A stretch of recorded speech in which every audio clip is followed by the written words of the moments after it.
Despite their diverse backgrounds, there's a common trait among the crew members of the International Space Station's Expedition 34, a desire to fly and to explore the unknown. Retired Air Force Colonel Kevin Ford is a product of northeastern Indiana. The youngest of 6 kids, was born in Portland, raised in Montpelier, and graduated high school in Hartford City. He was 14 when his oldest brother gave him his first ride in a small plane, and Ford was hooked on flying. I started working in a grocery store. I happened to have a grocer in my town who had his own airplane, and so he was really willing to give me a job and give me all the hours I needed to pay for flying lessons. Ford already had his pilot's license when he finished high school and went to Notre Dame as an Air Force ROTC student. He graduated with a Bachelor's of Science in Aerospace Engineering, did his Air Force pilot training at Columbus Air Force Base in Mississippi, and was assigned to an F-15 squadron in Germany. It was 84 to 87, so kind of the height of the Cold War kind of time. Never saw myself in the future flying in a Soyuz at that point, I'll tell you that. Then it was a fighter interceptor squadron in Iceland, while finishing his Master of Science degree in International Relations from Troy State, before being selected for the Air Force Test Pilot School. Ford earned a Master of Science in Aerospace Engineering at the University of Florida while flying as a test pilot at Eglin Air Force Base. And then he took a 3-year assignment to complete a doctorate in astronautical engineering from the Air Force Institute of Technology. He served as an instructor at the Air Force Test Pilot School before being selected as an astronaut in 2000, and did a tour as NASA's Director of Operations in Star City, Russia, before making his first trip to the International Space Station as the pilot on a 2009 shuttle supply flight during Expedition 20. Ford is a supporter of robotic exploration beyond low Earth orbit. But I think that the human, the emotional connection comes about because we see ourselves out there, we project ourselves out there, and we really want to go explore on our own, have a look with our own eyes. Russian Air Force Colonel Oleg Novitskiy is from Chervin, a small town near Minsk in what is now the Republic of Belarus. Flying in space was his childhood dream. When I was a kid, I remember looking into the dark sky with stars, and it was like a magnet. After I grew up, I realized that it's not as easy to become a cosmonaut, so I picked the shortest route. That meant becoming a military pilot. After high school, he entered the Borisoglebsk Military Pilot School. But when the military reformed itself after the fall of the Soviet Union, he moved to the Kachin Flight School and graduated with a specialization in command tactical aviation. After that, I also studied to work with military machinery, which took about 1 year.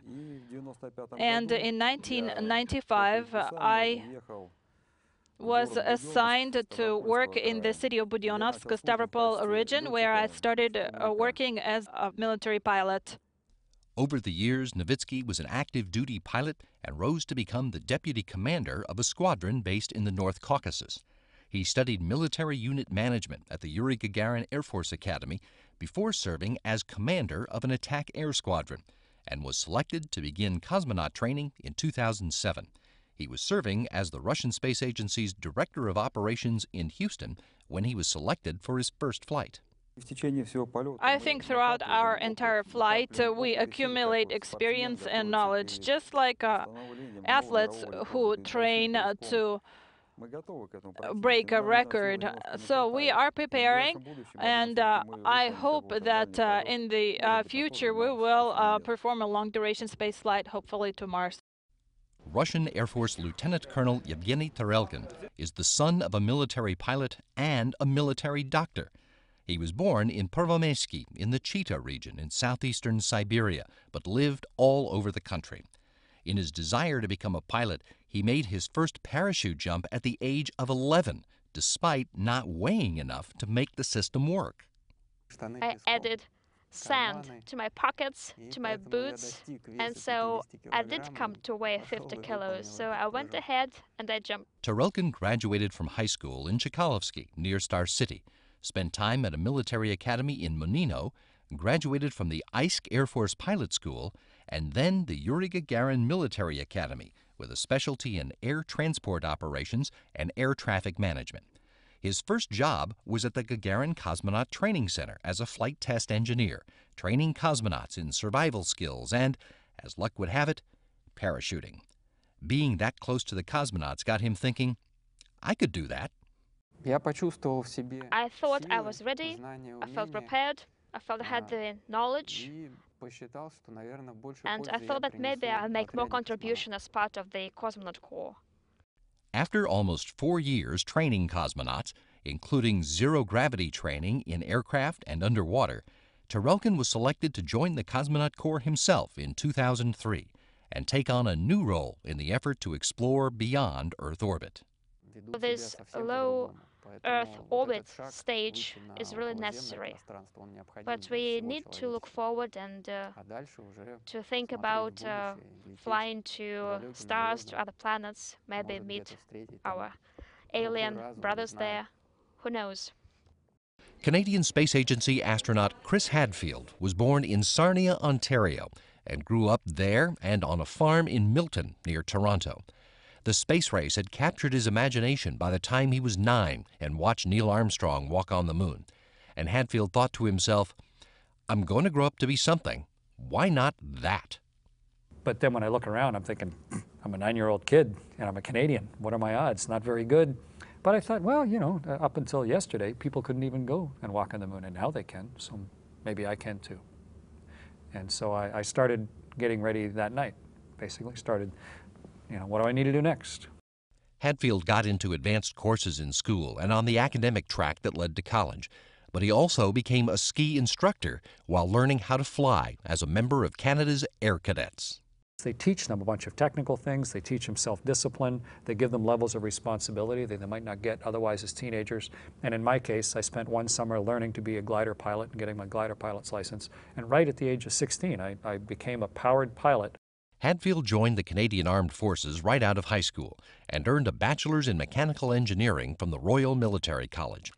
After jet training, he flew the Canadian version of the F-18 for NORAD, attended the U.S. Air Force Test Pilot School, and served as an exchange officer with the U.S. Navy at the Patuxent River Naval Air Station while earning a master's in aviation systems from the University of Tennessee.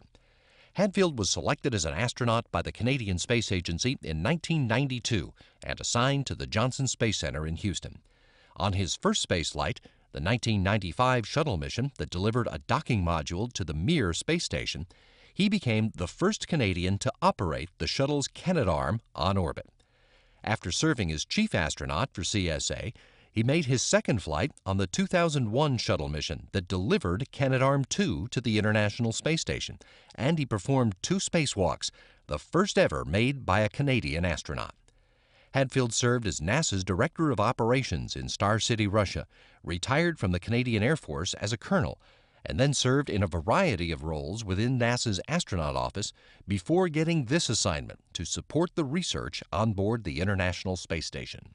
And it is our big proving ground. It's our test track for building spaceships in the future. And it is therefore the diving board, the launching board, that's going to allow us to confidently go further away from Earth. Retired Russian Air Force Colonel Romanenko was born in Shelkovo, near Moscow, and grew up in Star City at the center of the cosmonaut community. His father, cosmonaut Yuri Romanenko, flew 3 times before his son graduated from high school, so the idea of being a cosmonaut wasn't so romantic to the son.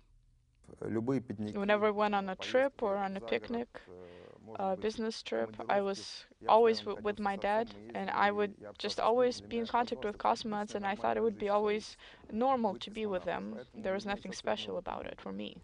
But he did want to be a military pilot. So after high school, Romanenko followed his father into the Air Force. He graduated from the Suvorov Military School in Leningrad and the Chernigov Higher Military School of Pilots. But after the fall of the Soviet Union, young Air Force pilots had fewer opportunities to fly fighters. Romanenko found himself co-piloting cargo transports and ferrying cosmonauts to their launch site in Kazakhstan. They weren't allowing me to fly a lot, and so I started thinking about changing jobs. maybe find something related to that. And right at that moment, I was told that they're looking for applicants to join the cosmonauts. And I thought, why not? I give it a try as well.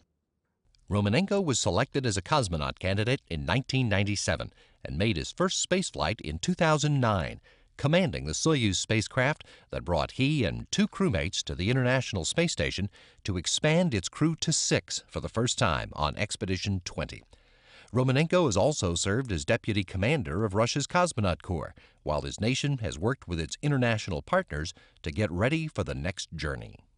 If everything is going well, if we're able to successfully follow the program, the flight program, even while orbiting Earth, with this rich experience, we'll be able to reach other planets as well with no problems. Dr. Tom Marshburn is a native of Statesville, North Carolina, the 7th of 7 children who loved working and playing outdoors. He remembers being excited to watch the first moonwalk because it fed into his love of adventure. I loved to draw and to paint. It was in high school that I thought, you know, the space program is interesting to me. It was specifically the space program that got me into a technical field, and I just switched completely. I concentrated on math, science, and fell in love with the physics classes. After high school in Atlanta, he earned his bachelor's in physics from Davidson College and a master's in physics from the University of Virginia.